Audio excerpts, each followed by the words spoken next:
It's always exciting to have another Canadian on the team. Yes, sir. There she goes. Deadline or Dudline for the Toronto Blue Jays. Hello and welcome to episode 219 of Section 138.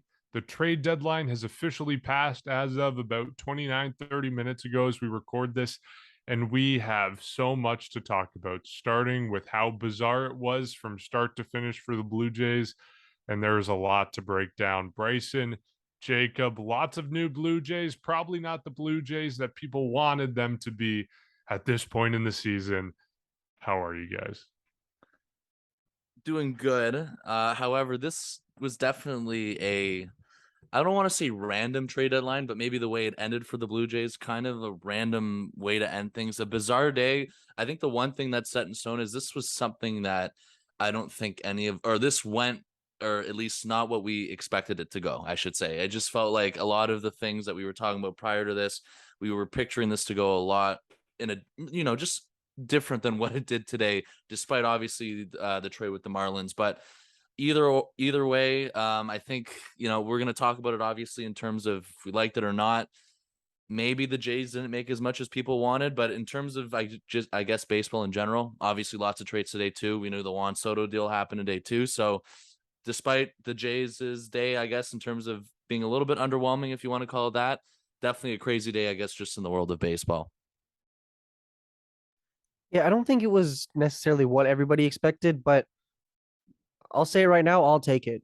There were a few names that I would have liked to see, a few names that I think a lot of people would have liked to see, but for what it is, I think the trade deadline was quite frankly, I mean, relatively speaking, I think you can call it a success. And at this point, the Blue Jays now have, I guess, 30 minutes until a game against the Tampa Bay Rays. So, and they start a 9-game homestand. So obviously none of these guys are going to be on the roster yet, but it's overall, it was an interesting trade deadline. And now this is it. Like there's no more non-waiver deadlines or anything. And I think now it's just time to make a push for the playoffs with who you've added to your team. You said you'll take it. I disagree. I'm not taking this. This is not a great deadline for the Blue Jays. And, we were sitting there yesterday when people were freaking out about what the Blue Jays were or weren't doing. And this morning when people were freaking out about what the Blue Jays weren't doing. And, an hour ago when people were freaking out about what the Blue Jays weren't doing. And the entire time, the mantra from us, from a lot of people, was chill out. Wait, the deadline is 6 p.m. for a reason. It seems like the Blue Jays have something up their sleeves. And the other shoe just never fell. There was never another side, another trade that was going to happen. And yeah, it's strange. This wasn't a terrible deadline. It's very strange. And I don't think it fits the position that the Blue Jays are in right now. So let's start with first impressions of this deadline. And, those are my immediate thoughts. But I think to me, what this deadline signals is that the Blue Jays are not trying to win this year. And that's not to say they're not trying to get into the postseason this year, because that's obviously clear. They're already in a playoff spot. They made deals that improve the team right now. But if you look at what other competitive teams do, and, the Mariners acquiring Luis Castillo and a couple other guys down the line, I'm going to forget everyone's names in this podcast because it seems like every single player moved to a different team. Mariners getting Luis Castillo, the Yankees getting a million players, including right at the deadline, Harrison Bader, and sending Jordan Montgomery the other way.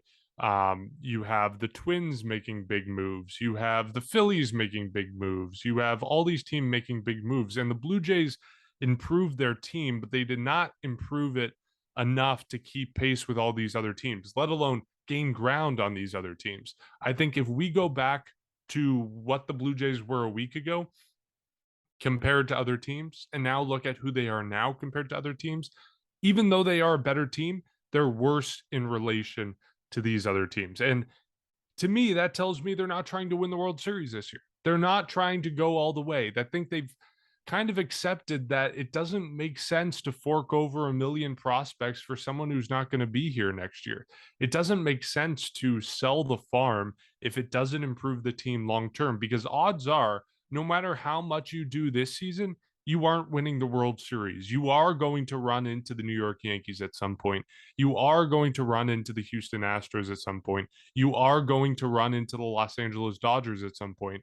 And no matter how much you do at this point, it's going to cost a crazy amount of prospects and a crazy amount of current major league talent to get your team to that place, to a position where you can beat those two teams. So to me, this deadline was the Blue Jays saying, we're going to improve the team, but we're not going to improve it only for this season. We're going to improve for years to come and make it so that, yes, we're not making a real push this season for the World Series, but we're set up better for years to come. And I don't know if that's the right thing to do. I guess mentally, yes, it makes sense to pursue a better future instead of a better season this year, because the Blue Jays aren't the best team this year. This is not the best shot they're going to have at winning the World Series. But at the same time, to tell this roster that has just gone 12-3 over their last 15 games, that just fired their manager 2 weeks ago and has since turned the boat around, that we're not going to be dumping in all these prospects and going all in on this season because we believe in this group, that's a tough sell for the Blue Jays to take. So those are my immediate thoughts, probably a bit emotional. I don't know if I'll stick by them in the next couple of weeks, but that's what I'm feeling right now. And we're just learning from Rob Longley of the Toronto Sun that the Blue Jays are officially done for the trade deadline. There's going to be no buzzer beaters coming in, even though we are now 35 minutes removed from the official deadline. And the Blue Jays just made the Whit Merrifield trade official. Merrifield going to the Blue Jays in exchange for Mas Castillo and Samad Taylor. And sorry, just to wrap this whole rant up, let's recap all the trades the Blue Jays make. They get Anthony Bass and Zach Pop from the Miami Marlins in exchange for Jordan Groshans. They get Whit Merrifield from the Kansas City Royals in exchange for Samad Taylor and Max Castillo. They get Mitch White from the Los Angeles Dodgers in exchange for Nick Frazo and Moises Brito. They also get Alex DeJesus in that deal from the Los Angeles Dodgers. And then, going back to the original trade, Anthony Bass, Zach Pop, they also get a player to be named later in all that. And at the buzzer, the Blue Jays trading away Jeremy Beasley for cash considerations from the Pittsburgh Pirates. Lots of names, lots of thoughts, lots of emotions right now. How are you guys viewing the trade deadline 35 minutes after? So I think there's two ways that you can look at it. And you brought up the first part, in that this isn't telling the team that we're not trying to win now is a fair argument, saying we didn't necessarily go out and get that Barrios that you did last season. And he's now obviously going to be here for a long time, but you didn't do that. You went out and minimally improved the team in relation to how much other teams improved themselves. But I think the other way you can look at it, and I think that this is a very real thing to consider, but I think the other thing to look at is I think the Blue Jays don't think that they need those huge acquisitions in order to make the playoffs, almost like they trust the team. And maybe that's the wrong perspective to take. Maybe you should go out and try to get that big name player. But I do have to say, especially for the bullpen, you look at Zach Pop and Anthony Bass, it's almost similar to the trades they made last season with guys like Simber and Richards, how you bring them in, but they're not only there for that season or those last 2 months or 3 months, however long or however early that you make that trade. You're building more than just like your core of superstars. You're trying to build a complete roster, and then maybe next year they go out and get that huge player like right at the deadline, try to make that push for the playoffs. But I could be totally wrong here, but I think that this was speaking independently of anything else from the Blue Jays. It's considered a success, just in the sense that you're not necessarily breaking the bank for this season. You're keeping the guys that you need. You're slightly adding, keeping guys on the team for a while. Then you can make a big push in the future years. It's not really like if you win this season or don't win, then it's the end of that competitive window. You still have 2023 till, I don't know, maybe 27 or something like that, at least towards the end of the decade. It still, I think the one only thing that I'm a little bit iffy about is, to me, Whit Merrifield.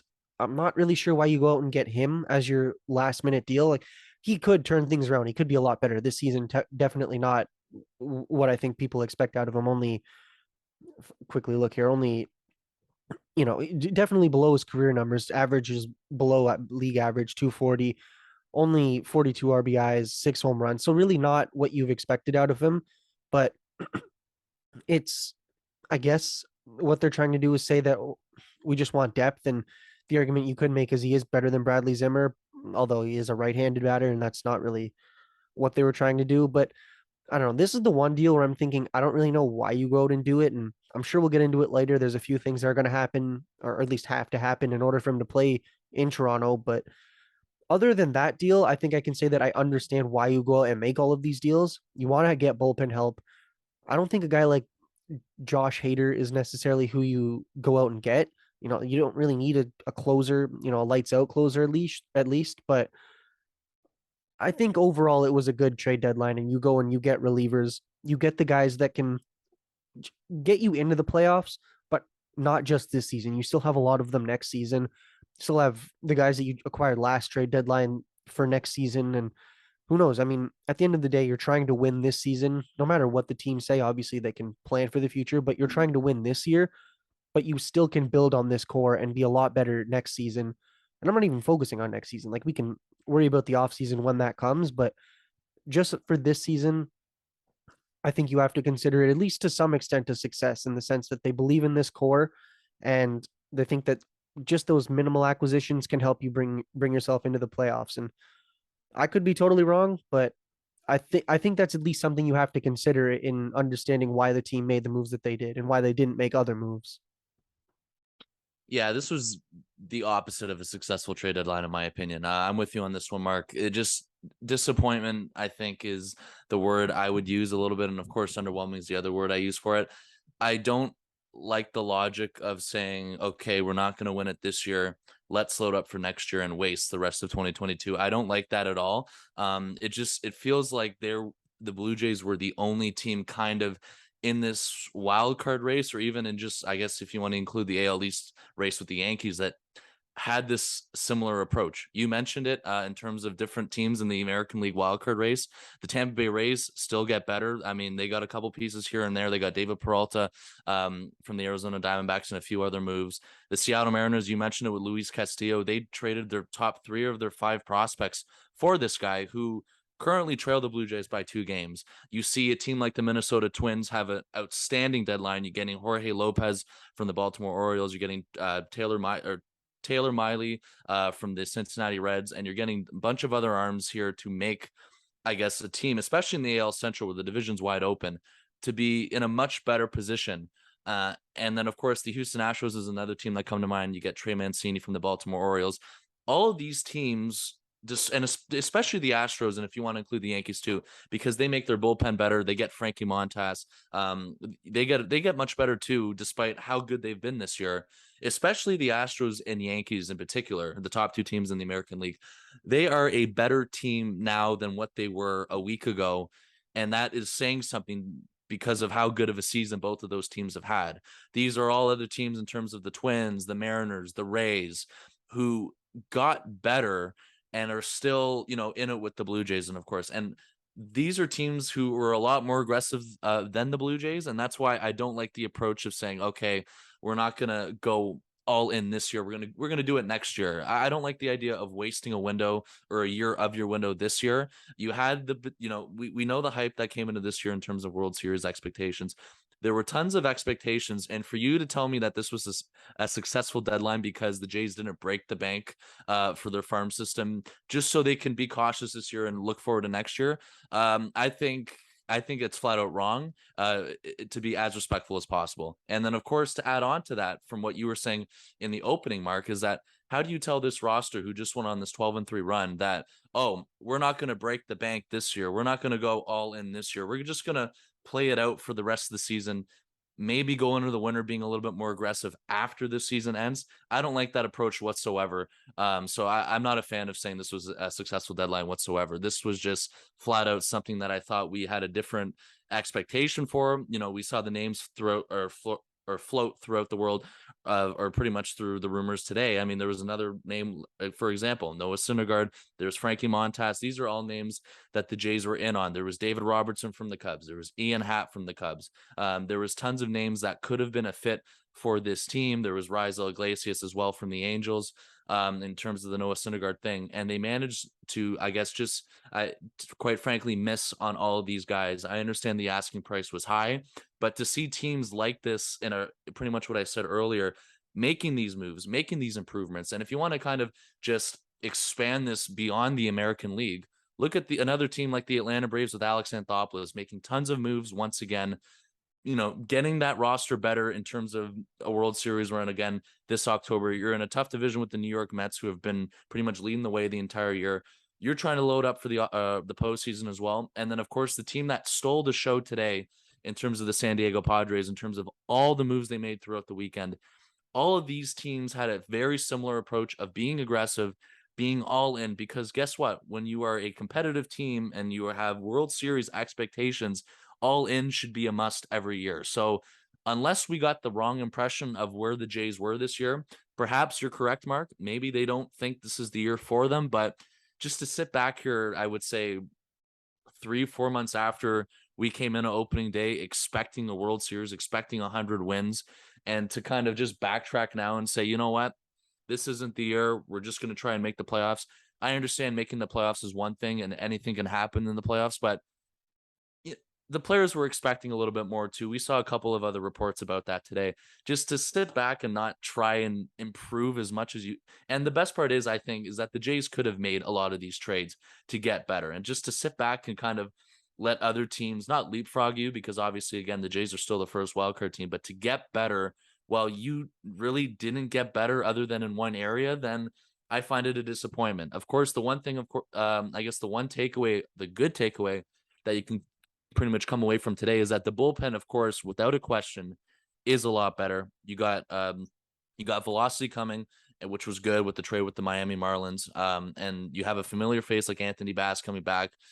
Zach Pop, both guys who have velocity. Anthony Bass is somebody who has pretty much really changed the way he's pitched since he was here in 2020. He gets strikeouts. Zach Pop, on the other end, doesn't get a lot of strikeouts, but his velocity is up there. So for the bullpen, you get what you were missing. But just at the same time, and then, of course, the way it ended today with Whit Merrifield, the only thing that comes to mind for me and the only thing that makes sense is the uncertainty with George Springer. Of course, that was something that was pretty much kind of circulating right at the last minute because of his elbow injury. You see it tonight again on the Tuesday game. Sorry. He's out of the lineup once again. So Whit Merrifield comes over, just a random name to begin with. A whole vaccine situation with him. We don't know. We assume he's going to be getting vaccinated at this point if he's going to be coming over here. But this was a name that none of us imagined. None of us had any prediction of. He's a right-handed at bat. Yeah, he's definitely better than Bradley Zimmer. But at the same time, a right-handed at bat, somebody who's not having the greatest year. You can see why they did it. I'm fine with it, but at the same time, for a team with World Series aspirations at the beginning of this year, I was just expecting a little bit more aggressiveness. And I think, really, quite frankly, for most of the fan base, they were expecting the same thing. So unless we were all wrong and we got the wrong impression of where things stood today, that's one thing on us. But on the other hand, just to see other teams get better or try and get better on paper, while you did in a way, but you didn't do it to your full potential, I think that's what makes it disappointing and underwhelming from my eyes. Yeah, I genuinely think we may have had the wrong impression of what the Blue Jays front office is trying to do right now, because based off the moves they made, the Blue Jays are not trying to win a World Series this year. Or maybe their philosophy is make it to the playoffs, get into the dance, and anything can happen. And let's just try to get into the playoffs as many years in a row as possible and just test our luck from that point forward. See what happens. Go the Atlanta Braves route. They won 89 games last year. They won the World Series because they got hot at the right time. And part of that is true. It is true that the team that is hottest in October has the best chance of winning the World Series, whether they were the best team in the regular season or not. But that doesn't mean the team that gets into the playoffs most years in a row is going to have the best shot of winning the World Series, because the best team talent-wise is going to have the best shot of winning the World Series. So it's frustrating to see this philosophy, if that is what the Blue Jays are thinking. And to be clear, I still think they're making the playoffs.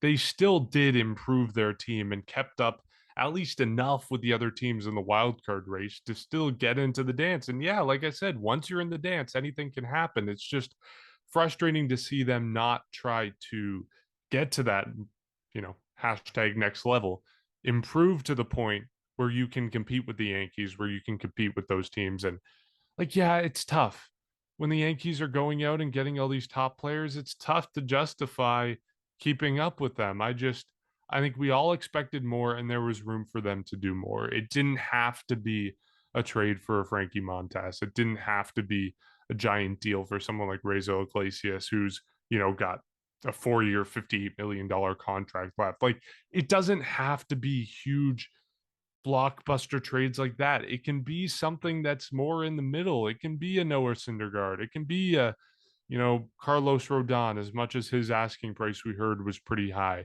Like, it can be something more mainstream instead of taking these giant swings. But it's frustrating the fact that it wasn't more than what appears to be, at least on the face of it, small moves. And I'm not saying I disagree with these individual moves, because I think you take all of these individual moves in isolation, and every single one of them is a good deal in my mind for the Blue Jays. And even when you put them together, I think in the abstract, in a vacuum, it's a good trade deadline for the Blue Jays. But I think the problem is when you compare it to what other teams did. This was one of the craziest trade deadlines we've had in recent memory. You have Juan Soto going, you have top players from teams around the league moving, you have teams that are retooling like the Red Sox, and teams that are surprise sellers like the Orioles and the Brewers as well in that mix. Like, you have pieces flying all over the place. So while the Blue Jays did well in isolation, I think you compare them to what went on in the rest of the league, and that's where you start to see the failures of this team. So let's break down each trade individually, because there is a lot that went on and a lot of nuances to each of these deals that we should pick apart. I guess we can go chronologically. Let's start with the Marlins deal. The Blue Jays getting Anthony Bass, Zach Pop, and a player to be named later from the Miami Marlins in exchange for Jordan Groshans. I like this deal a lot. Again, I like all the deals in isolation. Anthony Bass having a phenomenal season. We know, we're familiar with him from his time in Toronto in 2020. Didn't have a great 2020, didn't have a great 2021, but he's really cleaned it up this year. 1.41 ERA across, I think it's 40-ish appearances out of the Miami bullpen. And what I'm most excited about out of this trade is Zach Pop, because first off, he's a Canadian kid from Brampton. Second off, he's got the velocity. He can hit 99 with his fastball. He normally sits around 96.5, or at least he has this season. The biggest part of this deal, Zach Pop is under control through 2027, or into 2027. That's when he becomes a free agent. That's a big deal for the Blue Jays to get all those years of control out of a guy who has so far in his major league career show high velocity and high potential. He has an ERA in the mid threes right now for Miami in a couple of appearances. I think it's around 18 or 20 for him this season. For the Blue Jays to get someone like that, I think is very good. And again, this goes back to what I mentioned earlier. It seems like they're building the bullpen out for years to come, not for this year, because Zach Pop is someone who's going to be good for years to come, but maybe might not factor in so much this season. So I'm a fan of this deal, and that doesn't mention the player to be named later either. I think, probably won't be a big piece, as we've come to learn with most player to be named later, but it's another piece coming in for the Blue Jays. And meanwhile, they're only sending out Jordan Groshans, who, I say only, he's a top prospect in the Jays system and a top prospect overall in Major League Baseball, but I think his stock has fallen this year. The power never came for him. He isn't having a great season in AAA Buffalo. So I'm fine with it. I like this deal. And again, in isolation, I like all these deals, but I think this deal will help the Blue Jays this year, and it'll shore up the bullpen for sure. See, this is why I was considering the trade deadline to be a success. Now, you guys bring up a good point. It's relatively unsuccessful compared to other teams, but when you look at this team specifically and their bullpen, even more specifically, it got a lot better today. And not even just for this season, for the next couple seasons. And it's one where you really can't complain. Like, yeah, you mentioned it. They now get rid of in two off seasons or two trade deadlines in a row, they get rid of Austin Martin and now Jordan Groshans. But I'm okay with this. Like, even if you do give up Jordan Groshans, you think that that's a little bit too much of an asking price. I think that the one thing we've learned with the Blue Jays is they can afford to do it. And I think we discussed this maybe a couple of months back or a couple of weeks, but they have the prospect capital that they're willing to trade, and they're willing to eat away at that in order to improve the team. And for these two relievers, it's something that you have to at least consider to be successful. And he is, look at Zach Pop specifically, 25. So he'll be into his close to 30s, into his 30s towards that. So potentially you're getting him for his prime, and then at least the maybe the tail end of his prime. And same thing with Anthony Bass. We've obviously seen him, and I think it was Anthony Bass, Rafael Dolis, and Jordan Romano who all split time closing in that 2020 season. So we know what we can expect out of him. Obviously, he, like you mentioned, changed a little bit since that last season. Only few appearances, if I look here, only 26 back in 2020 with the Blue Jays, but still, he's been consistent for the Miami Marlins. You're going to get overall good ERA out of him, at least specifically this season. It's something that you have to at least consider to be successful. And this is why I think that the approach to the deadline could have, as you guys mentioned, could have been a lot better. But if you're looking at the Blue Jays specifically, this bullpen is now a lot better. And you're now not necessarily starved for trying to find players that can go and take out innings, because if one guy struggles, like, we've seen a couple weeks back when I think Jordan Romano was not feeling too well. I think he was injured or whatever it was. You had a bit of an absence. You saw Adam Simber then take over the closer role, but then they lose Ross Stripling. And yeah, those are two big pieces, but now you have extra pieces in that bullpen. And even specifically today or just before, I think, who was it? Matt Gage was called back up.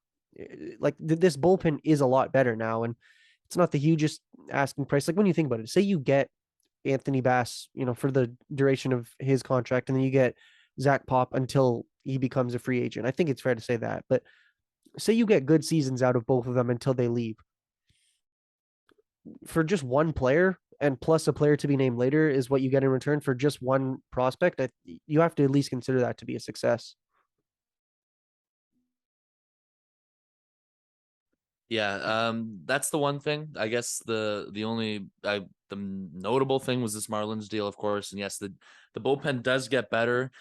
If it is enough, I think that's another question that should be raised. If despite them getting better, of course, and they are better, from what you're saying, but I still don't know if it's enough. But of course, we're going to take it, and it puts them in a much better position, obviously, throughout the later innings, and kind of just mishmashing between different, leverage roles for these guys, and bringing in more velocity, bringing in more strikeouts. I mentioned Anthony Bass, a name that we're all very familiar with back in 2020 when he was here. He was pretty much serving as part of the closer throughout the year when Ken Giles went down with his Tommy John surgery. So he's one of the unique players, I guess, that was here through the duration of the last 2 years, who never has appeared in a game in Toronto at all yet. So he's eventually going to finally get that opportunity a couple years later.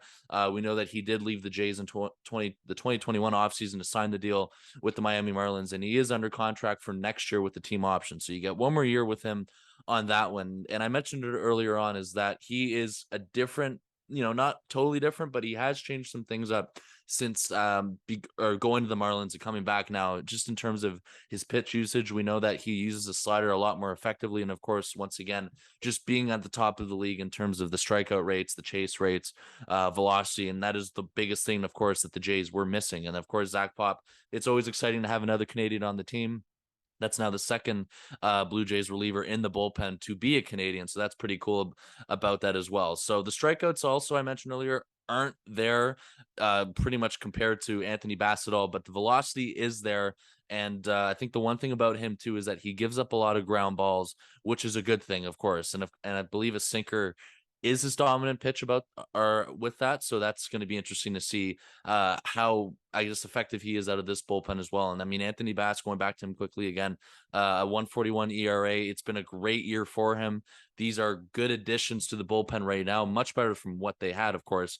And then, the player you give up in Jordan Groshans, I think the one thing that was very noticeable with him, despite him being a top ranked prospect, is that he had a lot of or he had similar issues that the team had with Austin Martin last year, and that was just the lack of power that was produced from Grosjean. So that's the one downfall from him. Of course, he's still going to be a pretty good player, obviously, I think, based on what he's projected to be. He was always that guy that we just knew inevitably he was going to get traded. We always had him included in packages or mock trades going back to last year, 2 years ago, throughout off seasons. It just felt like this was something where despite his talent, despite his position, it was never going to work out here because, of course, guys like Bo Bichette at shortstop and, of course, the infield you have now, there was never room for him. And then, of course, it was easier to move on from him just because of the fact that he isn't hitting for power. I believe his slugging percentage this year is just 296. And that's in over 67 games with AAA Buffalo with 1 home run. That's the one concern. That's the one flaw. And we know that baseball these days, you need power. And that's pretty much, I guess, one of the reasons why the Jays did part with him on that one. So a good deal from them. This was obviously the highlight of today. You get 2 good arms for a prospect that was never going to have room here. And you're much better in terms of velocity. It's what you needed. Is it enough? I think that's a question that we can maybe pose throughout the later half of the year and kind of reevaluate this when the time comes to see if it was enough truly. But it's definitely something that they didn't have now that they have more access to now. Anthony Bass, a familiar name. Zach Pop, a Canadian kid. It seems like a really good fit for both of these guys to come back here, or at least for Anthony Bass to come back here and be part of this bullpen.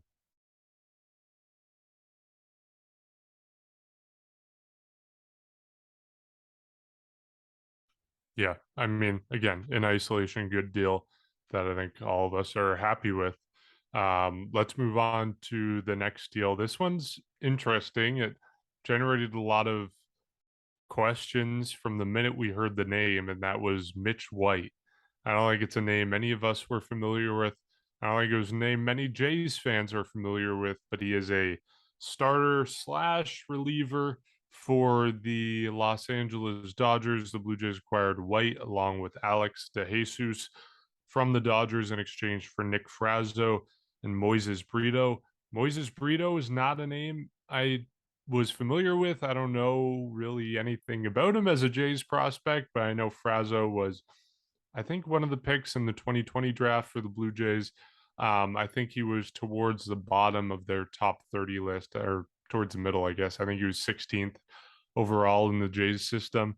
The Blue Jays and Mitch White are getting a guy who has transitioned into the Dodgers rotation this year. And first off, just saying guy in the Dodgers rotation should be an indication of how good he is, because we know that the Dodgers are a dominant team and have a great rotation. He's been pretty good out of the rotation. He has a 3.66 ERA this season, or excuse me, 3.66 ERA in 2021 out of the bullpen. 10 starts this season, 3.47 ERA, 1.264 whip. The big part of this, again, I think, is the team control. He's under team control until 2028. He's 27 years old. That's going to take him through all his prime in the major leagues and potentially after that. The prospect that they're getting is Alex DeJesus. He's the number 19 guy at the start of the season for the Dodgers in their system. Don't know much about this guy, but when you think Nick Frazo, number 16 guy, Alex DeJesus, number 19 guy, Dodgers system is really good. Blue Jays system is pretty good. It's probably a pretty equal trade in terms of prospects there. So again, I think this deal is less impressive, I guess, than the Marlins deal. You look at the Marlins deal, and I can get myself excited about that deal. I can see the upside in that with someone like Zach Pop, who I mentioned I really love. I really love that he's now officially a Blue Jay, and someone like Anthony Bass, who's been so good this season. Mitch White, I think it's harder to see and harder to get excited about. You can see the good stuff, right? You can see the ERA out of the rotation, whether the Blue Jays end up moving someone like Kikuchi to the bullpen or Stripling to the bullpen, or they roll with a 6-man rotation, or White becomes that long guy out of the bullpen. Whatever they do, you can see the value he adds to this team. I just think it's harder to get excited for a trade like this than it is about someone like Zach Pop, who so clearly fits the Blue Jays' needs for year to come, and someone like Anthony Bass, who so clearly solves Toronto's problems this year. So good deal. A little bit less exciting in my mind than the Marlins trade. Yeah, it's definitely a much smaller scale deal. And to say that it's a smaller deal, it doesn't necessarily mean that it's a bad trade. It's one that I think anybody would take. And as you mentioned now, I think unfortunately, unless things change, you're probably not going to hear from Nate Pearson the rest of the season. So we can count him out. Now you have extra room in that bullpen, in that rotation. You can wiggle guys through, put them wherever you need them to. Maybe you keep Stripling in the rotation, move him, move Kikuchi, but it's not a terrible move. You now have one extra guy, one guy that, is putting up, I guess, similar-ish numbers to guys like Kikuchi, although better than Kikuchi, but similar to what I think you can expect out of Kikuchi and Stripling. I It's think not comparing this guy to Kikuchi is not fair at all. no, Because sorry. I first off, I think he's better on the field, but also like he's under team control until 2028. This is basically the equivalent of the Blue Jays calling up like a prospect and they get 5 years of team control out of it. Yeah, no, what I mean is it's more of giving or more of comparing those similar roles, like that fifth starter, maybe you put him in the bullpen. It's somebody that you can have in that role. And it's not a terrible trade, but it definitely, I think if you're part of the people that wanted more blockbuster trades or that really big trade like last season we saw with Barrios, then I understand why you consider this to be underwhelming. It's not a bad trade by any means. It's similar with the last move, secures the bullpen or at least most of the bullpen for much longer than than just this season or just next season. But it's one where if you're expecting more, then you might end up becoming very underwhelmed. I think it was also a reason for it to be underwhelming was because this was happening like right at the final moments of the Noah Syndergaard sweepstakes of Jays, Phillies, and then right after the John Heyman tweet, it was the Phillies, and then everything came out after that. You get the random notification that Mitchell White has been, with all due respect, has been acquired from the LA Dodgers. I'm with you again on this one, Mark. In no way can I get enthusiastic. Once again, all due respect to him about this deal. I guess it's I wouldn't compare him to Yusei Kikuchi either. I mean, you look at it, he can start, he can come out of the bullpen. Is this maybe a similar kind of trade to or somebody like a Ross Stripling? I don't know. The only thing obviously that comes to mind right away is that this is obviously bullpen depth. This is depth for pitching. We'll see if he gets a start at some point this year. I don't know. I think this is another reason why getting a starting pitching or pitcher for this team was essential moving down the line. I just think there still, I don't think is enough depth. I don't think that Mitch White, of course he provides depth. I just think that there were so many other routes they could have won on to just have much better depth in the starting rotation, in the bullpen. That's something obviously they missed out on that we've talked about already today, but I don't even know if he's going to be starting in AAA Buffalo or coming up to the active roster right away. It's kind of hard to tell in terms of that because once again, it just seems like he's a guy that can be a swingman, can go out of the bullpen. He can start, he's had decent numbers throughout his 15 appearances this year with an ERA below 4. You guys were talking about that earlier. I believe you were mentioning that, Mark. His whips 1.25, not a whole lot on him, other than that I guess he was a draft pick in the 2016, and he's 27 years old, so he hasn't been in the league for long whatsoever. I think 2020 was his rookie year, so it'll be again fine. It's a depth move. I can't get excited about it whatsoever when I'm seeing teams improve right behind them, and of course most of the fan base, including you, Mark, is kind of on the same page as I am with that one, so we'll take it. It remains to be seen if we will see him out of the bullpen, if he will even be on the active roster right away. But Mitch White is coming for 2 prospects. Even when you say that, you can just hear the lack of enthusiasm in your voice announcing that compared to what you would be saying if it was Noah Syndergaard from the Los Angeles Angels. You're not wrong. Yeah, I think you're right. The fact that this was coming at literally the exact same moment we saw I think it was Jason Stark who broke the Syndergaard news that he was going to the Phillies. And then as that was happening, we saw that the Blue Jays acquiring Mitch White and all of us just going, who the hell is that? Which is, again, not to knock him. He fixes problems with this team. just not as many problems as we would have liked. Where do you guys see him filling in? Do you see him taking Kikuchi's spot in the rotation? Do you see him taking Stripling's spot in the rotation? Do you see him being a long man out of the bullpen? Or Bryson, like you mentioned, do you see him in Buffalo to start his tenure with the Blue Jays? Staying in Buffalo is not actually a bad idea, or at least starting in Buffalo to begin the tenure. It's not a terrible idea, but I think the most likely scenario, and if he does start in Buffalo, this will not be for long. Most likely scenario is you now have multiple long men, and we talk about the playoffs all the time. You're now in postseason push mode. The trade deadline's over. If you're say you're playing a 7-game series or a 5-game series, whatever, you do not need 4 or 5 starters. You need 4, maybe. I mean, if you have 4, that's obviously great, but you need 3 at the 3 to 4 at the absolute most, 3 to pretty much get you through a series.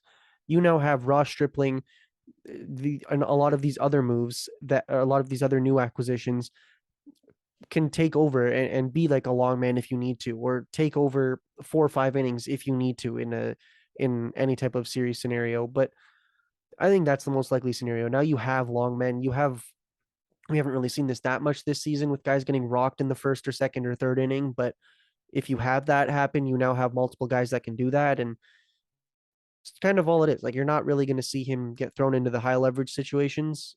I doubt they throw him in the rotation right away, or really anybody in the rotation right away. Right now, I think it's, well, let's see what you got before they indefinitely say you're here, or whatever.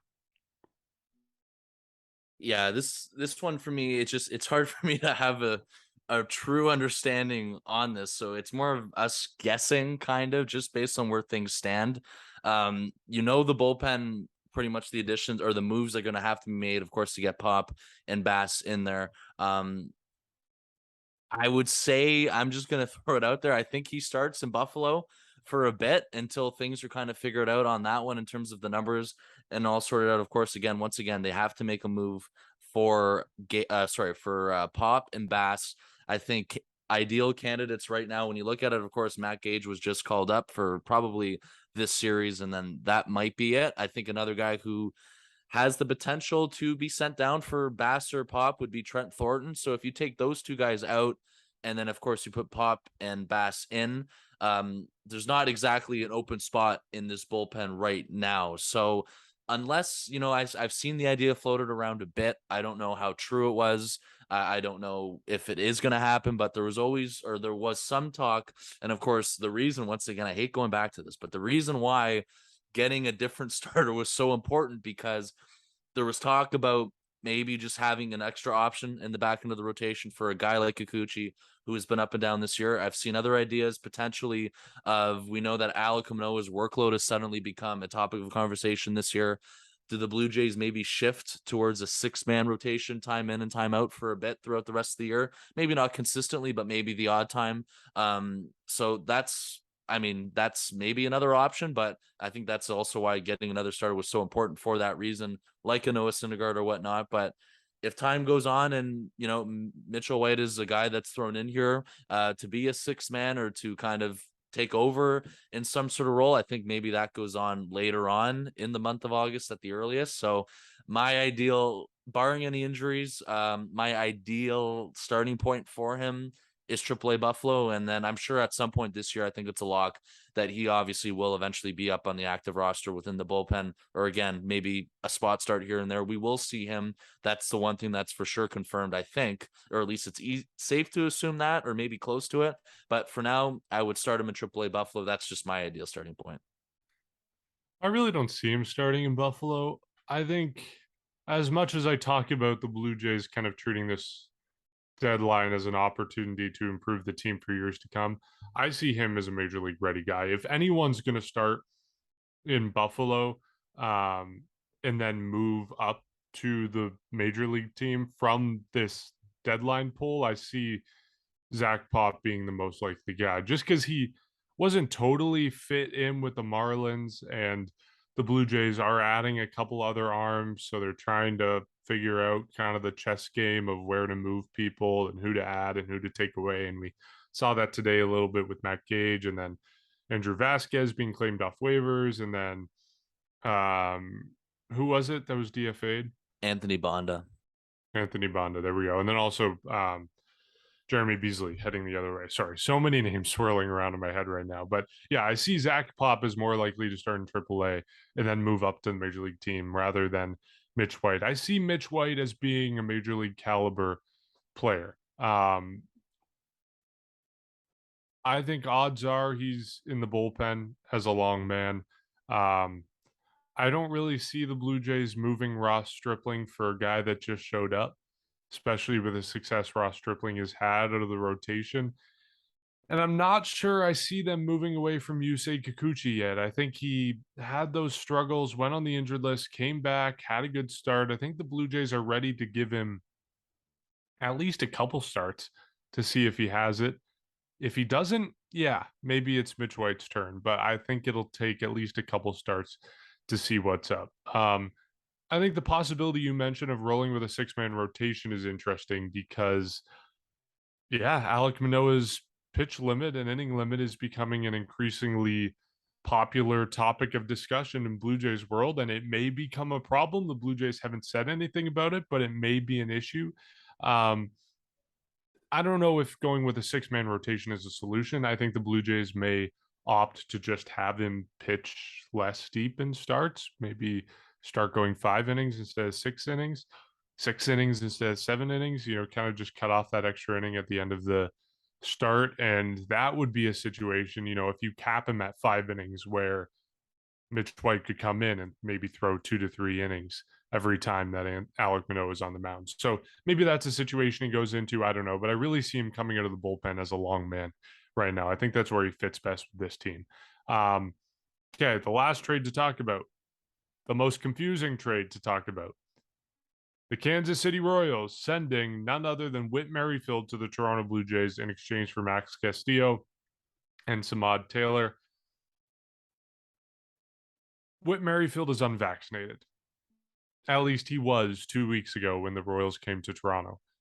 At that time, he said, quote, that might change down the road. If something happens and I happen to get on a team that has a chance to go play in Canada and the postseason, maybe that changes.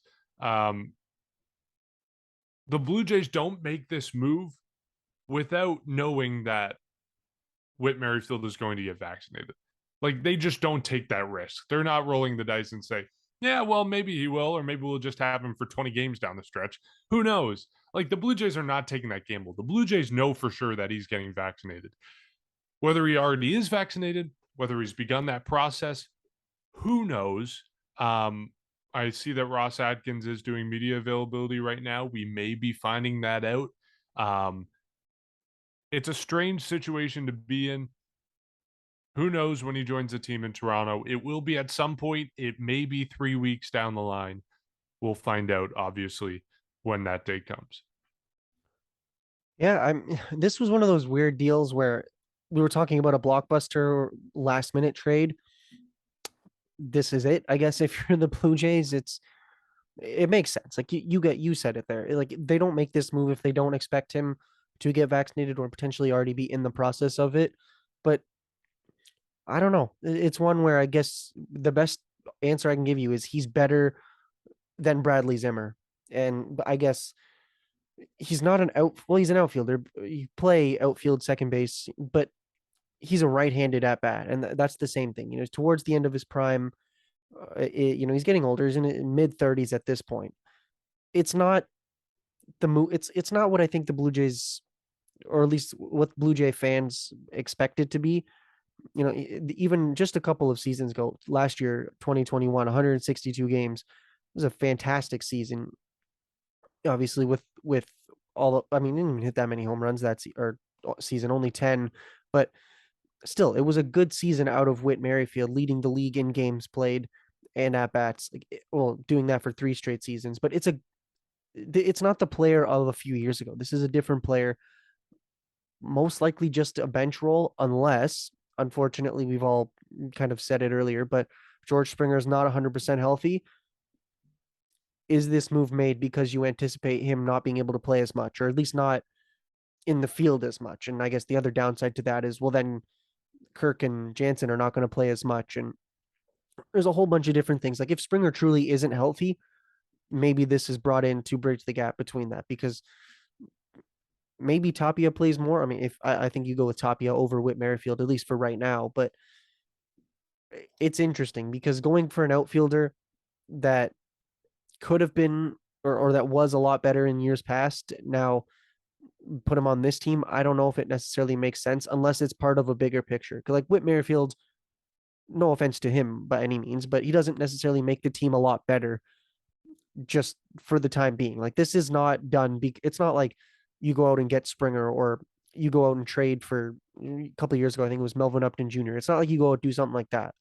This is done, I think, because of a bigger picture move, and you hope that Springer's not too injured to play. I know he's obviously out of the lineup today, but let's just hope that this isn't necessarily too big of an injury. But I think it's fair to say that this move has not been done specifically for an improvement in the outfield. This is done for potentially some bigger picture move. And who knows when we see Whit Merrifield? Could see him soon. I mean, eventually he's been traded. Who knows how long it's going to take for him to play? But it's this is to me the biggest move that I'm like, I don't really know why you go out and do that unless you're doing it for a specific reason. But that isn't just to improve the team objectively.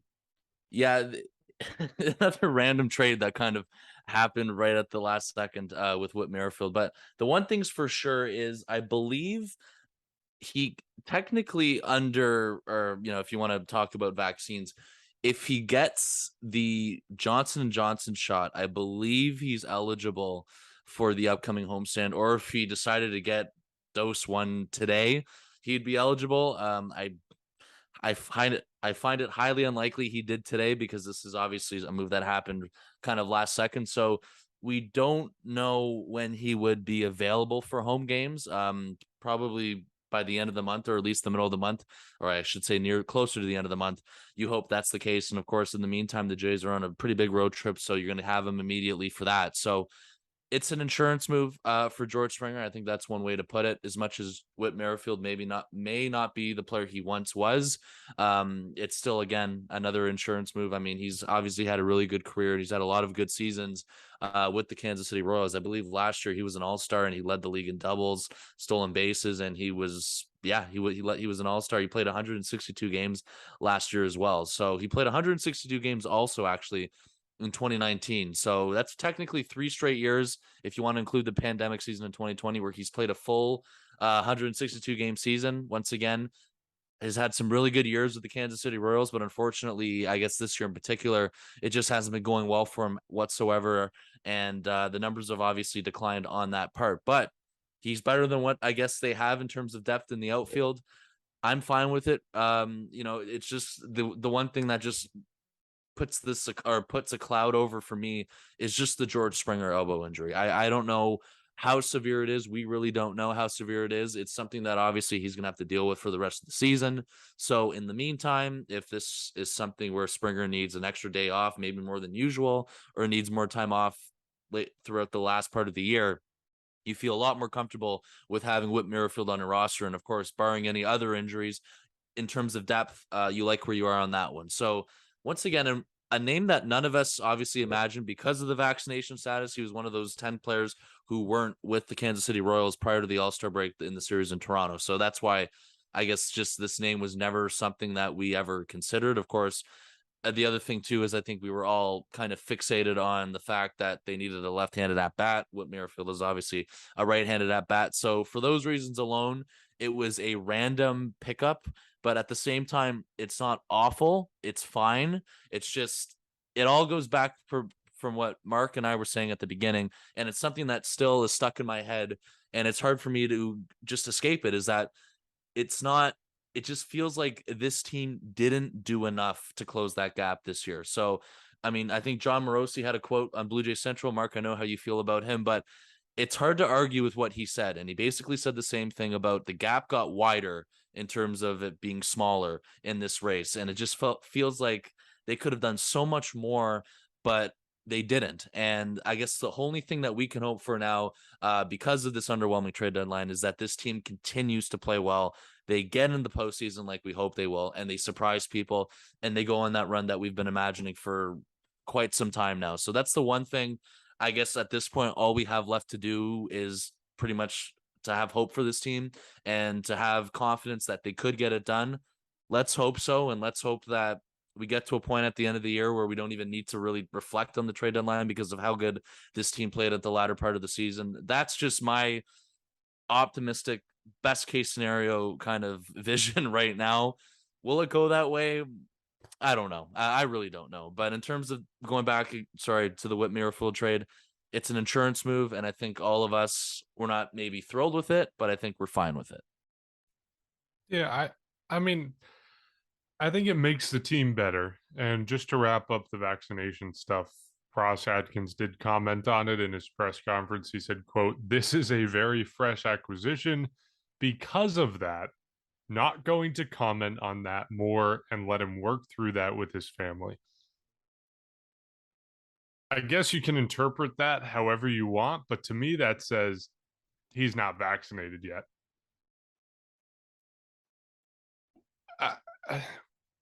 Which is, I don't like that quote. You have to know. assume he's getting it, though. You have to assume. Yes. Eventually. But the fact that he isn't yet, and like, yeah, you mentioned Johnson and Johnson, maybe that solves things. If he's getting Moderna or Pfizer, we're lucky that the Blue Jays are on a extended road trip right now, 2 against Tampa Bay, 4 against Minnesota, 3 against Baltimore.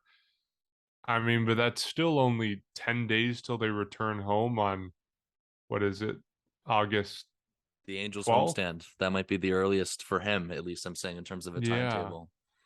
Like, that's not good. When you talk about the fact that you're getting this guy for, 40 games down the stretch, I guess more than that, 50 games down the stretch, and you're talking about him missing 10 to 15 games already, not ideal. Not ideal for the Blue Jays. But vaccination status aside, because there are a lot of questions there right now. And, who knows? Maybe the Blue Jays are just saying that because they want Whit Merrifield to answer the question and say, yeah, I got the vaccine, or whatever it may be. Who knows? Or flip side of things, maybe the Blue Jays panicked and made a deal with their backs against the wall and didn't totally figure out all the ramifications of it until right now and are just hoping and praying that he's going to get vaccinated. I don't know. Bottom line, performance on the field, assuming he is on the field most of the games, he will help this team. It's something that the Blue Jays need. We talked about it with Ian Happ. The Ian Happ deal made so much sense, yes, because he's a left-handed bat, but also just because he fills a need for this team. The Blue Jays needed more outfield depth. They needed guys behind people like George Springer, if George Springer gets injured, to fill that gap, and Ian Happ was someone who can do that. Whit Merrifield can do that. Yes, he's not having an ideal season. He got off to a poor start. But since May 1st, he's doing a little bit better. He's been batting 266, 316, 397 slash line, 712 OPS over that span, 6 home runs, 12 steals on 15 tries. Can fill in at second base, can fill it at center field. Like, there are good things. And we talked about it, Bryson, you mentioned All-Star last year. Like, he is coming off a good season, bad start to the year, but who knows what happens next. So, good deal, ignoring the vaccination stuff. When you start to bring that in, it might get a little bit questionable, and our answers are going to be, our questions are going to be answered over the next 2 weeks, regardless of whether it's in the positive direction or the negative direction, but questionable regardless. It's an interesting deal to come in, what was it, like 6:05, and I think all of our reactions were the same. It was, what the hell are the Blue Jays doing right now? Lots to unpack, and it's a hell of a way to end the trade deadline. Yeah, I mean, if you were expecting anything like last season, or even to a lesser extent 2020, you didn't necessarily get that. But I think part of it is, and I go back to what I say at the very beginning, I think management truly does think that this team can at least get into the playoffs. Because last season, yeah, if you don't make those moves, you probably do definitely need those boosts. But this season, I think they can go without making huge moves. Now that easily could backfire. And do I think they beat the Yankees in a 5 or 7 game series, or the Dodgers? Absolutely not. But I think the team is at least, and this is maybe the wrong mindset to have, but the team is at least good enough to get into the playoffs. right now. I think that was primarily what was the But driving that's not the factor. question. Like, they were always good enough to get into the Yeah. playoffs. If they don't make a single deal, I still think they make the playoffs. But it's getting past the first round. It's beating the Yankees or the Astros in the division series. That's the problem right now. And the Blue Jays are not going to do that with the deals that they've made. No, and that's why I'm saying maybe that's the right mindset or the wrong mindset to have, because now you look at it and you're getting into it, but are you gonna pull a Leafs and just not make it past the first round because of this? But I know you guys don't like that. I had to pull that in there after you said the first round, but whatever. It could be the complete wrong mindset to have, but at the end of the day, this team is still good. It's still going to make the playoffs. Well, actually, I don't really think I can say anything because you guys are going to say that I said they're not going to, but whatever. Anyways, the team is good. Could have been a lot better, but relatively speaking, or just internally speaking, it's not a terrible trade deadline for them. It's fine. It's just it goes back to basically the same thing. And I just for me, for just having to just to bring up what you were talking about, Jacob, the point you're trying to make about just being good enough to get in the playoffs. It's just I as a fan have a hard time getting myself around the fact that we went from this team could easily win the World Series to, you know what? It's they'll get in the playoffs. I mean, that's fine, right? So I have a hard time changing from that. Like I just feel like you can't forget what we were saying throughout the lockout, throughout the spring. The expectations were through the roof. The excitement was through the roof. And now we're just gonna sit here and concede. Oh, we're fine with them making the playoffs. That's not good enough for me. It shouldn't be good enough for a team in a competitive window, especially with the talent they have, which is why the only thing that you can hope for the rest of the way, which is once again, from what I said before, is that you hope that they continue to roll despite the roster pretty much staying put, despite a couple additions in the bullpen, a depth move, and of course a move for the bench.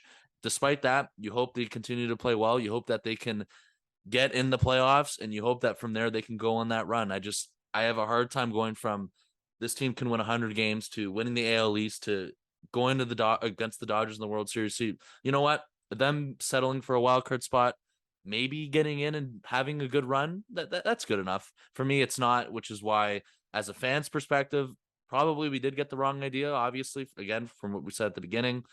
Just maybe the wrong idea from where this team was this year. And that's the case. That's just why it makes it disappointing or a little bit underwhelming for me.